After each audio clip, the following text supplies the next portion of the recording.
Hey everybody, Brett here, coming back at you for another 2v2 on Total War Warhammer 2. And today is a special battle because it's going to be an all-subscriber battle. I'm going to be playing as the Tomb Kings. My ally here is the Witch King of Angmar. Let me go ahead and put it in slow-mo. And we're up against Captain Titus, rocking the Dark Elves here. And where's Hellebrand? Here she is. The Hag Queen Hellebrand herself, as well as Triari, who is going to be using Durthu. So Durthu doesn't get a lot of love on the multiplayer scene, but he is quite the force to be reckoned with if you take several of his abilities. He can be a bit expensive, but he's also incredibly difficult to take out. My ally here went with a basic Chaos Lord, but he put him up on a Chaos Dragon. So this is important to note before we get started here. As soon as we loaded in, unfortunately, my ally disconnected, and I was forced to kind of play with the AI. And when you play with the AI, you kind of have to do what the AI does. So this battle is going to be a bit strange, but I think it's still pretty fun to watch. Because before we got started, I said, hey guys, let's not take any try-hard builds. Let's take some fun builds. Pick some units that you don't normally pick. Go a little thematic with it. And thankfully, that's what my friends here decided to do. So let's take a quick look at the builds. I have Cetra the Imperishable up on his Cimrian Warsphinx, heavily armored giant kitty. And he has the Lord of Nehekar. He's going to be able to cast some buffs and heal. I like to strip him down because he can be very expensive if you don't take away most of his abilities. A couple skeleton archers here. Front line, mostly skeleton warriors, skeleton spearmen in the back. I have 2 units of Carrion because I had a feeling I was going to be seeing some Hawk Riders here. And of course, there they are. And the big boys in my army are the Sphinx of Usef, the Regiment of Renown Necrosphinx, and his stats are ridiculous. He's also going to be very good at terrorizing any type of Wood Elf tree unit because he does have fire damage as well as magical damage, which goes through physical resistance, which a lot of those units have, including Durthu. So if I could get him on Durthu, he would do ridiculous damage. I also have a standard Necrosphinx here who doesn't have those buffs, but does cause fear and terror. And paired up with each of them is a stripped down Necrotech, whose sole purpose is to cast Restore on them and to give them a hit point replenishment. So I'm being skirmished down already by 3 units of Glade Riders with Hagbang tips, and the only answer I have for that are my Skeleton Archers. So I'm going to have to try and get my cheap chaff units up in the front to try and take some of that damage, while my Skeleton Archers with their superior... Ooh, they actually don't have better range. That's interesting. So the Archers are at 140 range, where the Glade Riders are at 150. That's brutal. That's very worth knowing. Ushabti would be able to outrange them, but the Skeleton Archers do not. So if you were very on top of your micro, you could potentially prevent any type of counter-skirmishing whatsoever from my forces. My ally here had some Chaos Knights with lances out on the flanks, and very devastating unit. They're anti-infantry, but they have an enormous 80 charge bonus. They're heavy armored and have bronze shields as well as just juice stats. They're essentially, aside from being amazing looking, they're essentially chosen on horseback, and they're going to be very good against really everything on the field. There's really nothing on the field that can contest them for sheer value. Also, this is just purely the AI, no doubt. Some aspiring champions kind of off alone. You want to mix them in and amongst your units. They do provide magic damage to the front line if that's something that you need. They also have an encouragement aura. They're very tanky individually, but they have a low model count as well as having very low HP pools. So they can die pretty quickly, but they do a lot of splash damage. So in and amongst the lightly armored Witch Elves and Sisters of Slaughter that I see across from him, they could end up doing some decent work. He took an Exalted Hero here up on a Manticore. Nice choice. Very good at sniping down heroes, but we are facing off against several units of Harpies, as well as a Forest Dragon in the back here. So the air is certainly being contested. The Hawk Riders also in melee are really more dangerous than they are at range. They have armor-piercing missiles, but it's their melee that you have to worry about. They have pretty decent charge bonus of 42, armor-piercing weapon strength of 45, And they're essentially cavalry, flying cavalry that can also stay up in the air and shoot at you if you're not careful. Front line of Chaos Warriors, I like that pick when we were in the unit selection, mixed in with the Aspiring Champions, because unless the Dark Elf player decides to go very elite infantry, I'm talking like Hargoneth Executioners, that type of unit, the Chaos Warriors are going to trade very well, and they're going to trade especially well against the Dark Elf infantry that we see here. Slaanesh Harvesters, as well as the Doomfire Warlocks here with their bound abilities. Not sure if they're going to want to take a trade with the Chaos Knights, and you'll see here they are retreating. And the Chaos Knights with Lances are going to have their charge messed up by these Harpies, but an upgraded Spirit Leech getting cast there. Unfortunate that the AI is kind of misusing the Chaos Sorcerer with the Lore of Death there. I mean, I don't know who in their right mind would ever cast such a spell on Harpies. Very cheap unit. They really can't do anything to the Chaos Knights other than mess up their charge, and then allow the Doomfire Warlocks to then get a charge off on them. They can poison as well as doing magic damage, so they can actually punch through a lot of the armor of the Chaos Knights. 2v1 with Harpies taking the hit. Yeah, that's a pretty rough engagement. So we're looking to find our home here. Wild Riders with shields, 1 unit, looking to kind of prevent any type of skirmish. I'm taking my Carrion and I'm going to stick them on these Hawk Riders to try and make them a non-issue. In melee, they can actually do a ton of damage to them, and it's just a matter of catching up. Thankfully, the Hawk Riders do not have like fire and 360, because that would be pretty brutal for them to have that type of ability. The Winterheart Guard here, they have magic resistance as well as being unbreakable, and they're just generally juiced up versions of your standard Eternal Guard. And look what's going on here in the pits. So a Death Hag moves in here with the Gaze of Cain popped. We have going off on these, let's check out the Chaos Knights.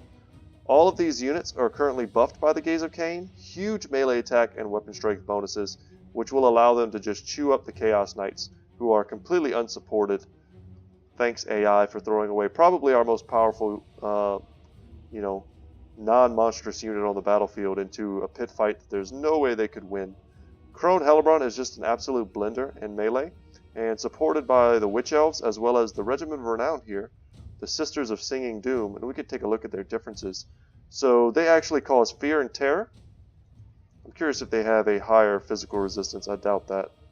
Same physical resistance. It all looks pretty standard. So they do cause fear and terror as well as just having straight up better stats. So they're a pretty scary unit in melee. They just shred through armor piercing, and my ally, of course, with his Chaos Trolls and Monstrous unit is just going to get stuck in there.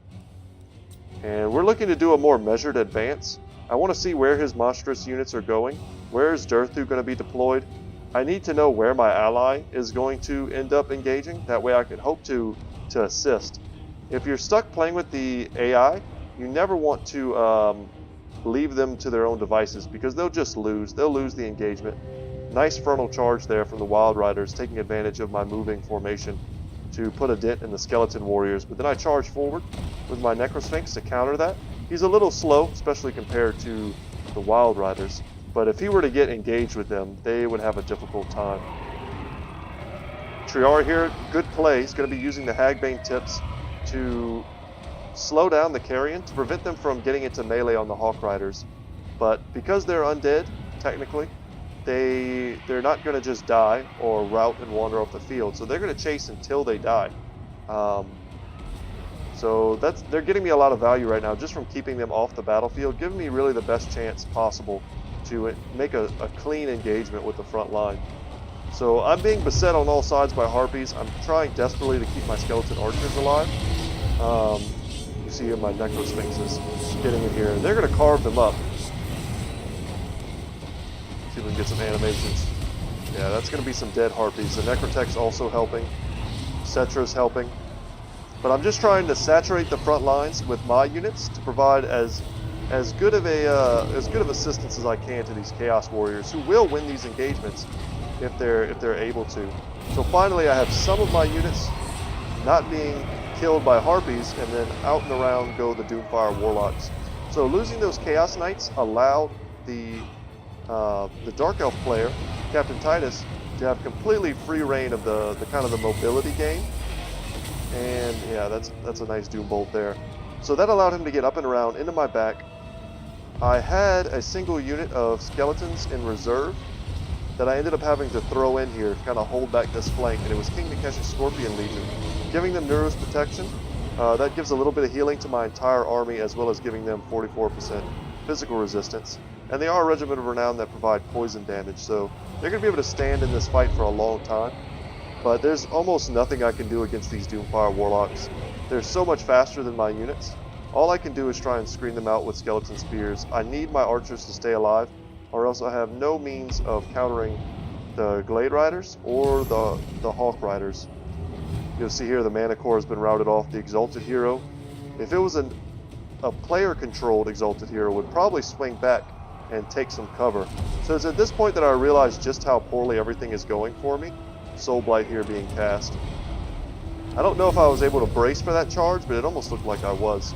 But things are going so poorly for me that I realize I just need to kind of take my strongest units, my 2 Sphinxes and Cetra, as well as my Necrotechs, trying not to lose them amongst the scrum here. But I need to get them on something, and I need to kill it. So we're going to focus down Durthu if at all possible. And it's really the Sphinx of Usef that we need to get on him. And Cetra on the War Sphinx is much better against just infantry units in general. Not too worried about the Spearmen. We have lots of healing coming our way. I was able to summon the Ushabti in the back here to help carve up some of these Wood Elves, as well as the Dark Elves, and they're going to be very good at that.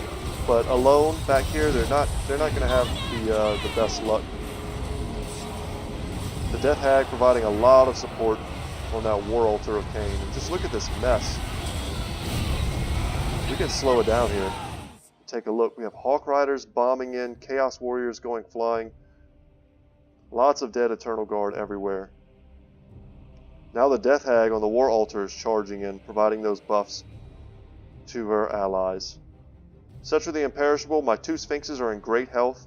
One of my Necrotechs is taking damage. I'm cast Nero's Incantation of Protection on him to try and save him, but the Wood Elf player, Triari, has been summoning Feral Manticores. I don't know if this is the first one or the second one, but making good use of that spell this game. And I turn Cetra to try and hurry up and break its morale, to get it to run off the field or rampage or do something besides attack my Necrotech. I still have a few restores left. I've been using them, so that's why you'll see my 2 Sphinxes are topped off so well. But that's not something that we can use on Cetra. Yeah, there you go. So there's 2 Mana Cores here attacking Cetra, and they have 445 weapon strength, which is really no joke when they're attacking in concert like that. Ooh, that was a deadly shot there from Durthu. Probably trying to hit one of my Sphinxes. And the Sphinxes at this point, I mean, they're heavily armored. They don't mind fighting these Witch Elves, but if they were rampaged, that could be brutal. Oh, did you see that? Threw them up into the air and just like bisected them. That was pretty brutal. But now I'm struggling to keep Cetra alive. My infantry is basically gone. Word of pain here going off on these poor spearmen who are just trying to get back to the fight. My Necrotechs are going down. Cetra's going down. My Sphinxes are doing their best to fight. But without a coordinated assault from a Chaos ally, I fear we were doomed to lose this from the beginning. We needed to protect my archers. We needed to keep the Sphinxes in reserve to deal with big targets, and really use the Chaos Warriors to soak. Forest Dragon, mean-looking unit, getting a nice breath attack down on Cetra. Using Neros to keep him alive for as long as possible, but there's really not much we can do here. And down goes the Imperishable. Another Feral Manticore. I don't think that's the same one. That might even be a third one there. But just so many Glade Riders now charging in against the Necrosphinx. And they're going to be the last things on the field to fall. Such a fun unit. I never get to use them, so I was pretty excited to do this battle, and I was very sad when the the AI took command of my allies' army. Go ahead and see the unit breakdown. And honestly, guys, I thought about not casting this just because it could be a little bit unfun to watch, you know, the AI kind of throw a game for me. But that's going to happen to you. You know, if you're playing in multiplayer, someone's going to drop, someone's going to have bad internet. It happens every time. And the odds just get bigger and bigger the more you play. And, I mean, I've had it happen to me. I have great internet, I have a good computer, and still sometimes I'll end up accidentally, or my game will freeze or something will happen. It's not always the player's fault. So sometimes you just got to play the game, you know, and still try and find a way to have fun. And controlling Necrosphinxes is a heck of a way to have fun. So good kills on them, on Cetra. The Carrion did a good job of chasing off those Hawk Riders. Lots of misappropriation of units there by the AI. Captain Titus did a good job. This is a very scary army. I've faced very similar armies in other matchups, and it's pretty deceptive. Like, you think, look at all these unarmored, shieldless ladies running at you, and then they just absolutely mulch you with their combined buffs.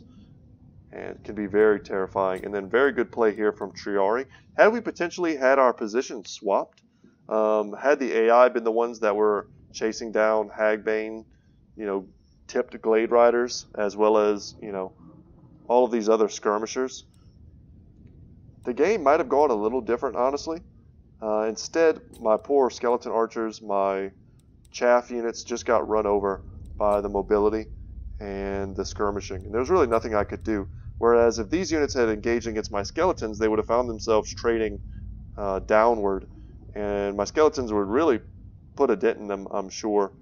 And yeah, just not a lot of armor here. The skeletons would have done much better. And the silver shields on these Chaos Warriors would have done a much better job of absorbing all of the skirmishing fire coming in from Triari's Wood Elves. So guys, thank you so much for watching. Once again, my name is Brett. My channel is Good Talk Gaming. If you want to play some games with me, all you have to do is add me on Steam. Let me know who you are and that you saw one of my videos on YouTube, and I'll be happy to play some games with you anytime that I'm able. I played some more games today with some subs, as well as some new people, and they were very good games. I can't wait to cast them. I'm also still getting in some replays from people, and I'm looking through those, and we'll have more coming at you tomorrow. And I think I'm pretty well stocked up for about a week or so. So expect daily videos in Total War Warhammer 2 if that's your thing. So I appreciate it, guys. Thank you for watching, and I will see you in the next one.